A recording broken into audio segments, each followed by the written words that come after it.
आइए सुनते हैं प्रेमचंद्र जी की लिखी हुई कहानी अलगोच्छा का भाग 2। रघु सन्नाटे में आ गया। 1 मिनट तक तो उसके मुंह से आवाज ही ना निकली। अलग होने की उसने सपने में भी कल्पना ना की थी। उसने गांव में 2-4 परिवारों को अलग होते देखा था।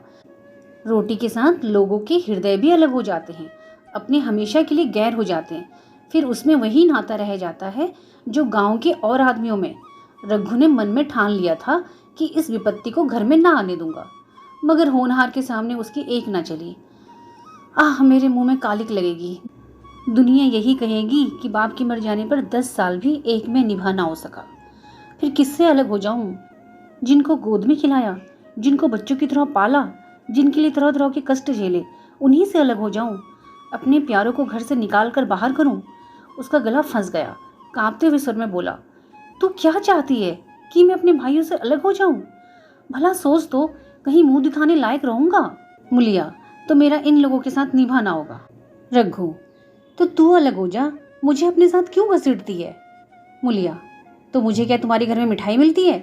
मेरे लिए क्या संसार में जगह नहीं है?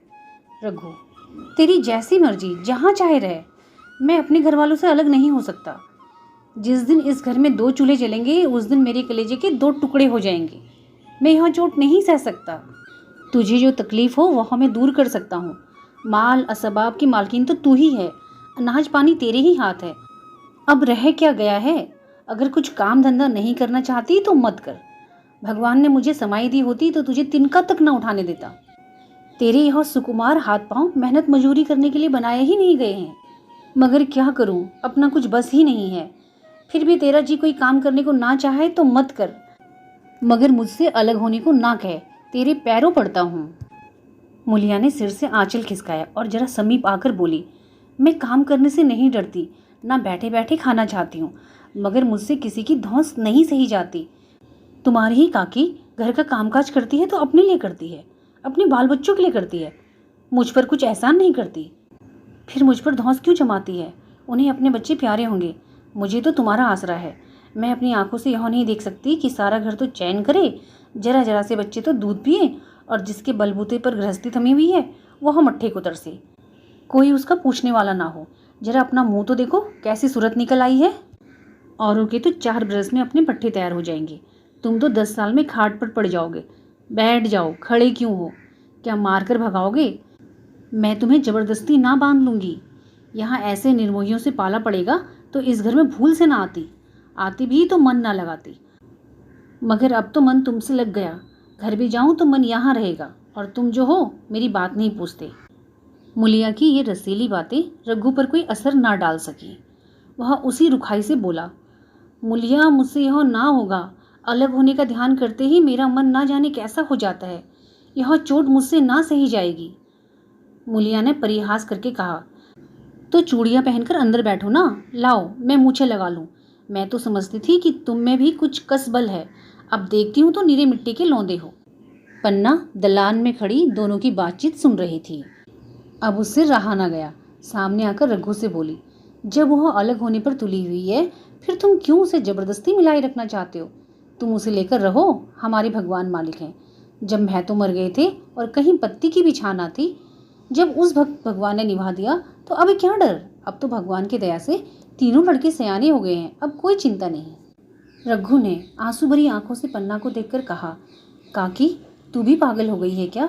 जानती नहीं, 2 रोटियां होते ही 2 मन हो जाते हैं। पन्ना, जब वो मानती ही नहीं तब तुम क्या करोगे? भगवान की यही मर्जी होगी तो कोई क्या करेगा? परालबंद में जितने दिन एक साथ रहना लिखा था उतने दिन रहे। अब उसकी यही मर्जी है तो यही सही। तुमने मेरे बाल बच्चों के लिए जो कुछ किया वह मैं भूल नहीं सकती। तुमने इनके सिर पर हाथ ना रखा होता तो आज इनकी ना जाने क्या गति होती, न जाने किसके द्वार पर ठोकरें खाते होते, न जाने कहाँ कहाँ भीख मांगते फिरते। तुम्हारा जस मैं मरते दम तक गाऊंगी। अगर मेरी खाल तुम्हारे जूते बनाने के काम आए तो खुशी से दे दूं। चाहे तुमसे अलग हो जाऊं, पर जिस घड़ी तुम पुकारोगे कुत्ते की तरह दौड़ी आऊंगी। यह भूल कर भी ना सोचना कि तुमसे अलग होकर मैं तुम्हारा बुरा चाहूंगी। जिस दिन तुम्हारा अनभल मेरे मन में आएगा उसी दिन विष खाकर मर जाऊंगी। भगवान करे तुम दूधो ना हो पूतो फलो। मरते दम तक यही असीस मेरे रोए रोए से निकलती रहेगी। और अगर लड़के भी अपने बाप के हैं तो मरते दम तक तुम्हारा पोस मानेंगे। यह कहकर पन्ना रोती हुई वहाँ से चली गई। रघु वहीं मूर्ति की तरफ खड़ा रहा। आसमान की ओर टकटकी लगी थी और आंखों से आंसू बह रहे थे। पन्ना की बातें सुनकर मुलिया समझ गई कि अब अपने पाँव बाहर हैं। चटपट उठी, घर में झाड़ू लगाया, चूल्हा जलाया और कुएं से पानी लाने चली गई। उसकी टेक पूरी हो गई थी। गाँव में स्त्रियों के दो दल होते हैं, एक बहुओं का, दूसरा सासों का। बहुएं सलाह और सहानुभूति के लिए अपने दल में जाती हैं, सासें अपने दल में। दोनों की पंचायतें अलग होती हैं। मुलिया को कुएं पर 2-3 बहुएं मिल गई। एक ने पूछा, आज तो तुम्हारी बुढ़िया बहुत रोध हो रही थी। मुलिया ने विजय गर्व में कहा, इतने दिनों से घर की मालकिन बनी हुई है, राजपाट छोड़ते किसे अच्छा लगता है। बहन, मैं उनका बुरा नहीं चाहती, लेकिन एक आदमी की कमाई से कहाँ तक बरकत होगी। मेरी भी तो यही खाने पीने, पहनने ओढ़ने के दिन हैं। अभी उनके पीछे मरो, फिर बाल बच्चों हो जाएं, उनके पीछे मरो, सारी जिंदगी रोते ही कट जाए। एक बहू, बुढ़िया यही चाहती है कि यह बस जन्म भर लौडी बनी रहे, मोटा झोटा खाए और पड़ी रहे। दूसरी बहू, किस भरोसे पर कोई मरे, अपने लड़के तो बात नहीं पूछते, पराए लड़कों का क्या भरोसा। कल उनके हाथ पांव हो जाएंगे, फिर कौन पूछता है। अपनी अपनी महरियों का मुंह देखेंगे। पहले से ही फटकार देना अच्छा है, फिर तो कोई कलक ना होगा। मुलिया पानी लेकर गई और खाना बनाया और रघु से बोली, जाओ नहाओ, रोटियां तैयार हैं। रघु ने मानो सुना ही नहीं, सिर पर हाथ रखकर द्वार की तरफ ताकता रहा। मुलिया, क्या कहती हूँ, कुछ सुनाई देता है? रोटी तैयार है, जाओ नहाओ। रघु, सुन तो रहा हूँ, क्या बहरा हूँ? रोटी तैयार है तो जाकर खा ले, मुझे भूख नहीं है। मुलिया ने फिर कुछ नहीं कहा, जाकर चूल्हा बुझा दिया, रोटियां उठाकर छीके पर रख दी और मुंह ढाकर लेट रही। जरा देर में पन्ना आकर बोली, खाना तो तैयार है, नहा धोकर खा लो, वह भी तो भूखी होगी। रघु ने झुंझुलाकर कहा, काकी तू घर में रहने देगी कि मुंह में कालिक लगाकर कहीं निकल जाऊं? खाना तो खाना ही है, आज ना खाऊंगा कल खाऊंगा, लेकिन अभी मुझसे ना खाया जाएगा। केदार क्या अभी मदरसे से नहीं आया? पन्ना, अभी तो नहीं आया, आता ही होगा। पन्ना समझ गई कि जब तक वह खाना बनाकर लड़कों को ना खिलाएगी और खुद ना खाएगी, रघु ना खाएगा।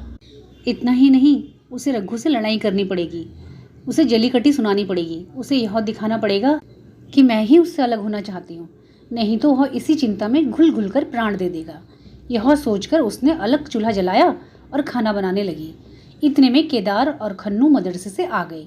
पन्ना ने कहा, आओ बेटा खा लो, रोटी तैयार है। केदार ने पूछा, भैया को बुला लूँ ना? पन्ना, तुम आकर खा लो, उनकी रोटी बहू ने अलग बनाई है। खन्नू, जाकर भैया से पूछना आऊँ?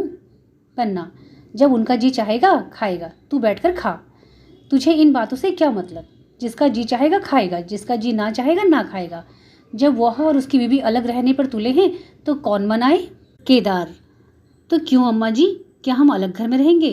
पन्ना, उनका जी चाहे एक घर में रहें, जी चाहे आंगन में दीवार डाल लें। खन्नू ने दरवाजे पर आकर झांका। सामने भूस की झोपड़ी थी, वही खाट पर पड़ा रघु नारियल पी रहा था। खन्नू, भैया तो अभी नारियल लिए बैठे हैं। पन्ना, जब जी चाहेगा खाएंगे। केदार, भैया ने भाभी को डांटा नहीं? मुलिया अपनी कोठरी में पड़ी सुन रही थी। बाहर आकर बोली, भैया ने तो नहीं डांटा, अब तुम आकर डांटो। केदार के चेहरे का रंग उड़ गया, फिर जबान न खोली। तीनों लड़कों ने खाना खाया और बाहर निकले। लू चलने लगी थी। आम के बाग में गांव के लड़के लड़कियां हवा से गिरे हुए आम चुन रहे थे। केदार ने आकर कहा, आज हम भी आम चुनने चले, खूब आम गिरे हैं। खन्नू, दादाजी बैठे हैं। लक्ष्मण, मैं ना जाऊंगा, दादा घुड़केंगे। केदार, वह तो अब अलग हो गए। लक्ष्मण, तो हमको कोई मारेगा तब भी दादा ना बोलेंगे? केदार, वाह, तब क्यों ना बोलेंगे? रघु ने तीनों लड़कों को दरवाजे पर खड़े देखा, पर कुछ बोला नहीं। पहले तो वह घर से बाहर निकलते ही उन्हें डांट बैठता था, पर आज वह मूर्ति के समान निश्चल बैठा रहा। अब लड़कों को कुछ साहस हुआ, कुछ दूर और आगे बढ़े। रघु अब भी ना बोला, कैसे बोले? वह सोच रहा था, काकी ने लड़कों को खिला पिला दिया, मुझसे पूछा तक नहीं। क्या उसकी आंखों पर भी पर्दा पड़ गया है? अगर मैंने लड़कों को पुकारा और वह ना आए तो मैं उनको मार पीट तो सकूंगा। लू में सब के सब मारी मारी फिरेंगे, कहीं बीमार ना पड़ जाएं। उसका दिल महसूस कर रह जाता था, लेकिन मुंह से कुछ कह ना सकता था। लड़कों ने देखा कि यह बिल्कुल नहीं बोलते तो निर्भय होकर चल पड़े। सहसा मुलिया ने आकर कहा, अब तो उठोगे कि अब भी नहीं? जिनके नाम पर फांका कर रहे हो, उन्होंने मज़े से लड़कों को खिलाया और आप खाया। अब आराम से सो रही है। मोर पिया, मेरी बात ना पूछे, मोर सुहागिन ना हो। एक बार भी तो मुंह से ना फटा कि भैया खा लो। रघु को इस समय मारमतक पीड़ा हो रही थी। मुलिया के इन कठोर शब्दों ने घाव पर नमक छिड़क दिया। दुखित नेत्रों से देखकर बोला, तेरी जो मर्जी थी वही तो हुआ, अब जा ढोल बजा। मुलिया, नहीं, तुम्हारे लिए थाली परोसे बैठी है। रघु, मुझे चिढ़ा मत, तेरे पीछे मैं भी बदनाम हो रहा हूँ। जब तू किसी की होकर रहना नहीं चाहती तो दूसरे को क्या गरज है जो तेरी खुशामद करे। जाकर काकी से पूछ, लड़के आम चुनने गए हैं, उन्हें पकड़ लाऊं? मुलिया अंगूठा दिखाकर बोली, यह हो जाता है, तुम्हें 100 बार गरज हो, जाकर पूछो।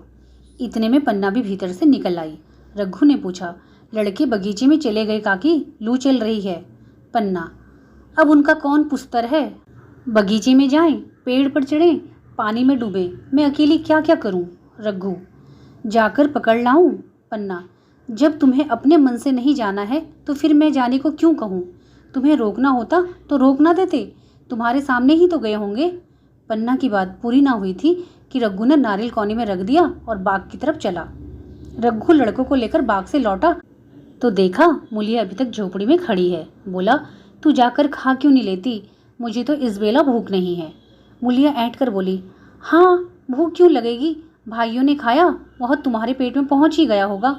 रघु ने दांत पीसकर कहा, मुझे जला मत मुलिया, नहीं अच्छा ना होगा, खाना कहीं भागा नहीं जाता, एक बेला ना खाऊंगा तो मर ना जाऊंगा। क्या तू समझती है घर में आज कोई छोटी बात हो गई है। तूने घर में चूल्हा नहीं जलाया, मेरे कलेजे में आग लगाई है। मुझे घमंड था कि और चाहे कुछ हो जाए पर मेरे घर में फूट कर रोग ना आने पावेगा, पर तूने मेरा घमंड चूर कर दिया। परालंद की बात है। मुलिया तिनक कर बोली, सारा मोह छो तुम्ही को है कि और किसी को भी है, मैं तो किसी को तुम्हारी तरफ बिसुरते नहीं देखती। रघु ने ठंडी सांस खींचकर कहा, मुलिया घाव पर नून ना छिड़क, तेरे ही कारण मेरी पीठ पर धूल लग रही है। मुझे इस गृहस्थी का मोह ना होगा तो किसे होगा। मैंने ही तो इसे मर मर कर जोड़ा, जिनको गोद में खिलाया वही अब मेरे पट्टीदार होंगे। जिन बच्चों को मैं डांटता था उन्हें आज कड़ी आंखों से भी नहीं देख सकता। मैं उनके भले के लिए भी कोई बात करूं तो दुनिया यह कहेगी कि यह अपने भाइयों को लूटे लेता है। जा, मुझे छोड़ दे, अभी मुझसे कुछ ना खाया जाएगा। मुलिया, मैं कसम रखा दूंगी, नहीं चुपके से चलो। रघु, देख अब भी कुछ नहीं बिगड़ा है, अपनी हट छोड़ दे। मुलिया, हमारा ही लहू पिए जो खाने ना उठे। रघु ने कानों पर हाथ रखकर कहा, यह तूने क्या किया मुलिया, मैं तो उठ ही रहा था। चल खा लूँ, नहाने धोने कौन जाए, लेकिन इतना कह देता हूँ कि चाहे 4 की जगह 6 रोटियाँ खा जाऊँ, चाहे तो मुझे घी के मटके में ही डुबो दे, पर यह दाग मेरे दिल से ना मिटेगा। मुलिया, दाग साग सब मिट जाएगा, पहले सबको ऐसा ही लगता है, देखते नहीं हो उधर कैसे चैन की बंसी बज रही है। वह तो मना ही रही थी कि किसी तरह यह सब अलग हो जाए।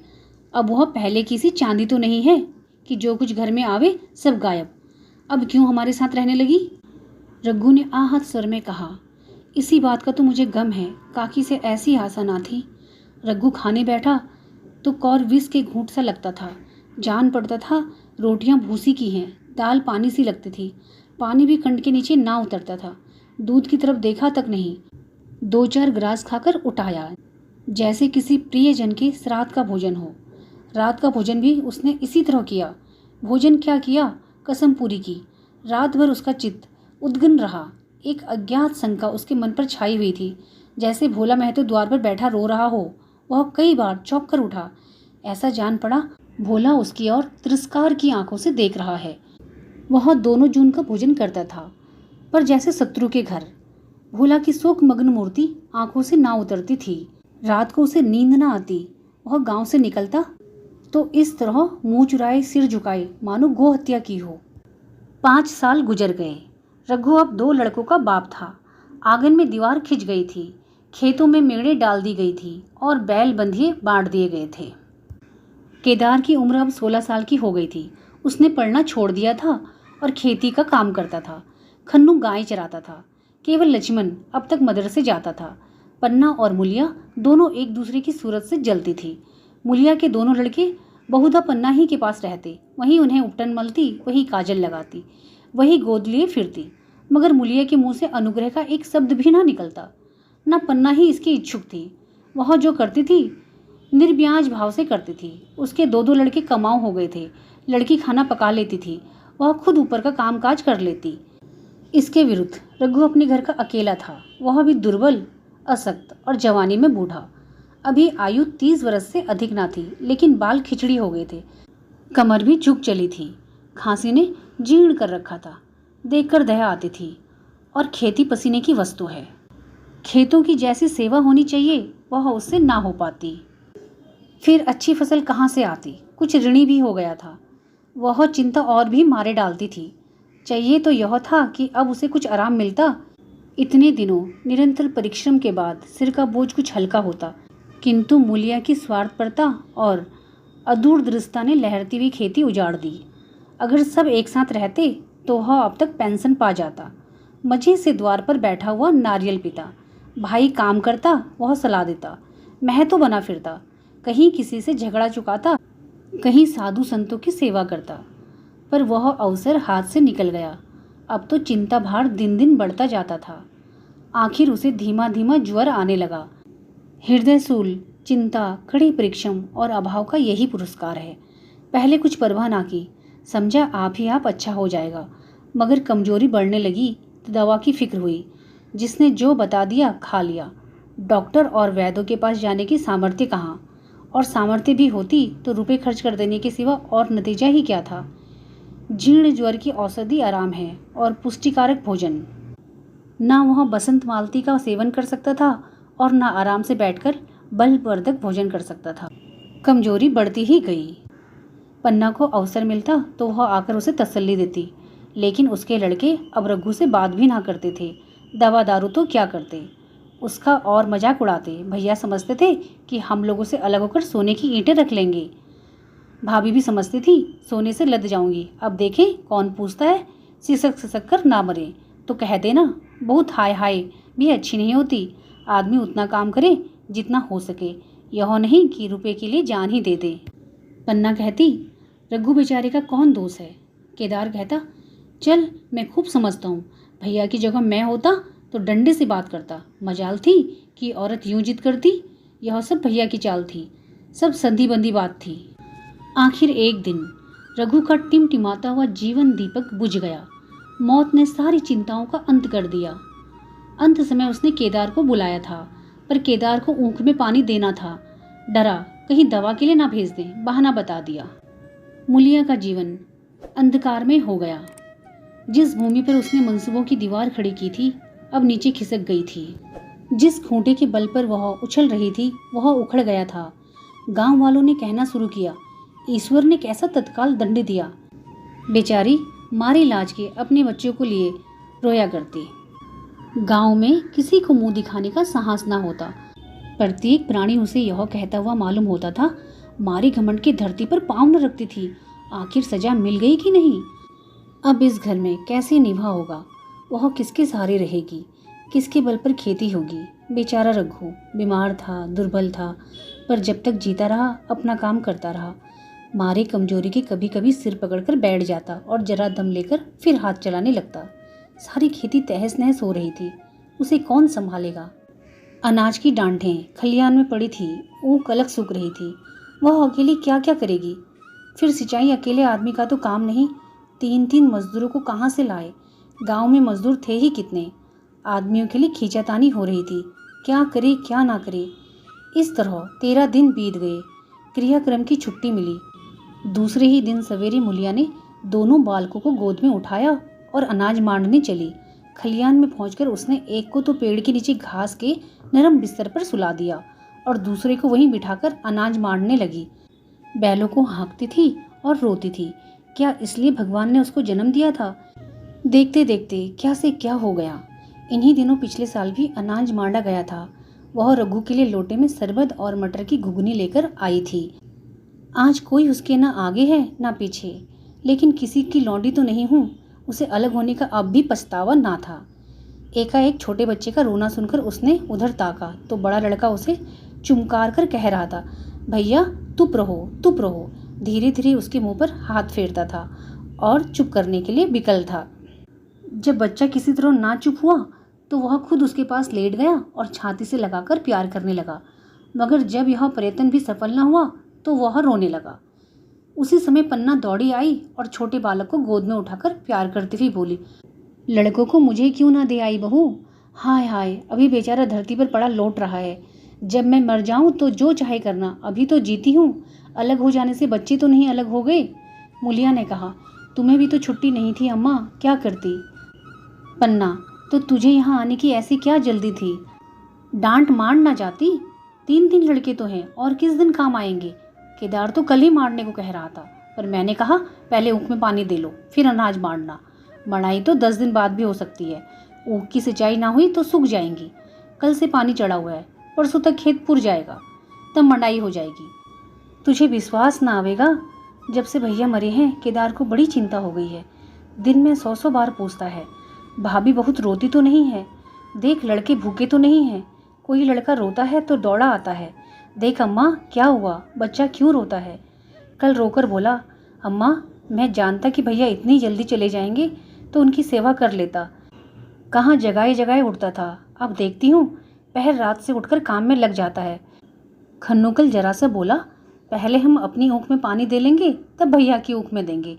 इस पर केदार ने ऐसा डांटा कि खन्नू के मुंह से फिर बात ना निकली। बोला, कैसी तुम्हारी और कैसी हमारी ऊँख। भैया ने जिला ना लिया होता तो आज या तो मर गए होते या कहीं भीख मांगते। आज तुम बड़े ऊँख वाले बने हो। यह उन्हीं का पुण्य प्रताप है कि आज भले आदमी बने बैठो। परसों रोटी खाने को बुलाने गई तो मंडैया में बैठा रो रहा था। पूछा क्यों रोता है तो बोला, अम्मा भैया इसी अलगोछे के दुख से मर गए, नहीं अभी उनकी उम्र ही क्या थी। यह उस वक्त ना सूझा, नहीं उनसे क्यों बिगाड़ करते। यह कहकर पन्ना ने मूलिया की ओर संकेतपूर्ण दृष्टि से देखकर कहा, तुम्हें वह अलग ना रहने देगा बहू। कहता है भैया हमारे लिए मर गए तो हम भी उनके बाल बच्चों के लिए मर जाएंगे। मूलिया की आंखों से आंसू जारी थे। पन्ना की बातों में आज सच्ची वेदना, सच्ची संतावना, सच्ची सच्चिंता भरी हुई थी। मूलिया का मन कभी उसकी ओर इतना आकर्षित ना हुआ था। जिनसे उसे व्यंग और प्रतिकार का भय था, वे इतने दयालु, इतने शुभेच्छु हो गए थे। आज पहली बार उसे अपनी स्वार्थपरता पर लज्जा आई। पहली बार आत्मा ने अलगोछे पर धिक्कारा। इस घटना को हुए 5 साल गुजर गए। पन्ना आज बूढ़ी हो गई है। केदार घर का मालिक है, मूलिया घर की मालकिन है। खन्नू और लक्ष्मण के विवाह हो चुके हैं, मगर केदार अभी तक कुंवारा है। कहता है मैं विवाह ना करूँगा। कई जगहों से बातचीत हुई, कई सगाइयाँ आई, पर उसने हामी ना भरी। पन्ना ने कप्पे लगाए, जाल फैलाए, पर वह ना फंसा। कहता है औरतों से कौन सुख, महरिया घर में आई और आदमी का मिजाज बदला, फिर जो कुछ है वह महरिया है। माँ बाप भाई बंधु सब पराए हैं। जब भैया जैसे आदमी का मिजाज बदल गया तो फिर दूसरों की क्या गिनती। 2 लड़के भगवान के दिए हैं, और क्या चाहिए। बिना ब्याह के 2 बेटे मिल गए, इससे बढ़कर और क्या होगा। जिसे अपना समझो वह अपना है, जिसे गैर समझो वह गैर है। एक दिन पन्ना ने कहा, तेरा वंश कैसे चलेगा। केदार, मेरा वंश तो चल रहा है, दोनों लड़कों को अपना ही समझता हूँ। पन्ना, समझने ही पर है तो मूलिया को भी अपनी ही महरिया समझता होगा। केदार ने झेपते हुए कहा, तुम तो गाली देती हो अम्मा। पन्ना, गाली कैसी, तेरी भाभी ही तो है। केदार, मेरे जैसे लट्ठ गवार को वह क्या पूछने लगी। पन्ना, तू करने को कहे तो मैं उसे पूछूं। केदार, नहीं मेरी अम्मा, कहीं रोने गाने ना लगे। पन्ना, तेरा मन हो तो मैं बातों बातों में उसके मन की था लूँ। केदार, मैं नहीं जानता, जो चाहे कर। पन्ना केदार की मन की बात समझ गई। लड़के का दिल मूलिया पर आया हुआ है, पर संकोच और भय के मारे कुछ नहीं कहता। उसी दिन उसने मूलिया से कहा, क्या करूँ बहू, मन की लालसा मन में ही रह जाती है। केदार का घर भी बस जाता तो मैं निश्चिंत हो जाती। मूलिया, वह तो करने को ही नहीं कहते। पन्ना, कहता है ऐसी औरत मिले जो घर में मेल से रहे तो कर लूँ। मूलिया, ऐसी औरत कहाँ मिलेगी, कहीं ढूंढो। पन्ना, मैंने तो ढूंढ लिया है। मूलिया, सच, किस गांव की है। पन्ना, अभी ना बताऊंगी। मुद्दा यह जानती हूँ कि उससे केदार की सगाई हो जाए तो घर बस जाए और केदार की जिंदगी भी सफल हो जाए। न जाने लड़की मानेगी कि नहीं। मूलिया, मानेगी क्यों नहीं अम्मा, ऐसा सुंदर कमाऊ सुशीलवर और कहाँ मिल जाता है।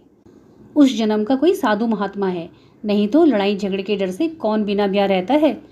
कहाँ रहती है, मैं जाकर उसे मना लाऊं। पन्ना, तू चाहे तो मना ले, तेरे ही ऊपर है। मूलिया, मैं आज ही चली जाऊंगी अम्मा, उसके पैरों पड़कर मना लाऊंगी। पन्ना, बता दूं, वह तू ही है। मूलिया लज्जाकर बोली, तुम तो अम्मा जी गाली देती हो। पन्ना, गाली कैसी, तेवर ही तो है। मूलिया, मुझ जैसी बुढ़िया को वह क्यों पूछेंगे। पन्ना, वह तुझी पर दांत लगाए बैठा है, तेरे सिवा कोई और उसे भाती ही नहीं। डर के मारे कहता नहीं, पर उसके मन की बात मैं जानती हूँ। बेधों के सुख से मुरझाया हुआ मूलिया का पीत बदन कमल की भांति अरुण हो उठा। 10 वर्षों में जो कुछ खोया था, इसी एक क्षण में मानो ब्याज के साथ मिल गया। वही लावण्य, वही विकास, वही आकर्षण, वही लोच।